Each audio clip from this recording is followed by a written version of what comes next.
So in this video, we're going to talk about accepting financial aid from your school. Okay, once you receive that financial aid award letter from each school that you've been accepted to, there's a process that you need to go through in order to determine the amount of financial aid you're going to accept. Okay, so after you receive the financial aid award letter from your school, you're going to want to do the following. Okay, first thing, you want to read the letter very carefully, make sure you understand everything that's in there.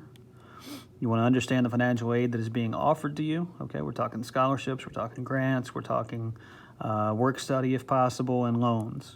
All right, you're going to need to let your school know what aid you will be accepting.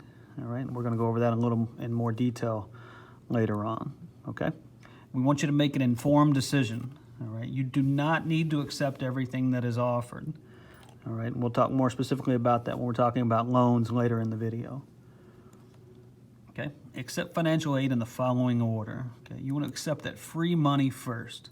Okay, those scholarships and those grants, accept those first. It's free money, you don't have to pay that back. Accept that first. Okay. Second, you want to accept earned money, which is work study. Okay, not everybody qualifies for work study, but if you do, you want to accept that second. And then finally, you want to accept that borrowed money, which includes all the different loans: federal loans, state loans, loans from your college, and private loans. Okay. All right. Understanding the different types of loans. If you need more information on loans, you can use the QR codes below. Okay. The first QR code leads you to a video comparing the different types of federal loans, and the second QR code leads you to a video comparing federal loans and private student loans. So if you need more information there, use the QR codes there to watch those videos. All right. Deciding which loans to accept first. Okay. Accept the loans with the best terms and conditions. Okay. Generally, that's going to be the federal loans. Okay. They're going to have the best terms, the best conditions. Okay. What the interest rate is, how long you'll be paying on that, etc. Okay. If you have any questions about loans, make sure you contact your school directly. You want to make the best decision because these loans are going to affect your daily life for years to come. All right, borrow only what you need. This is the most important thing, is this is where people get in trouble, okay? These loans are offered to you and you almost feel like it's free money, but you're gonna be paying on that free money for a long time, so only borrow what you need, okay? Your school is gonna offer loans based on what they expect your cost of living expenses to be, okay?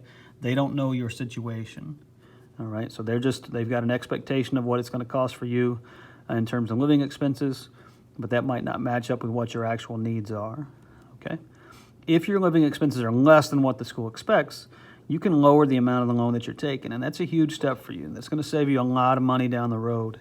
You don't have to accept everything that they offer, okay? Make a budget. Determine what your expected cost of college and living expenses is going to be, and then choose your loan amount based on that budget.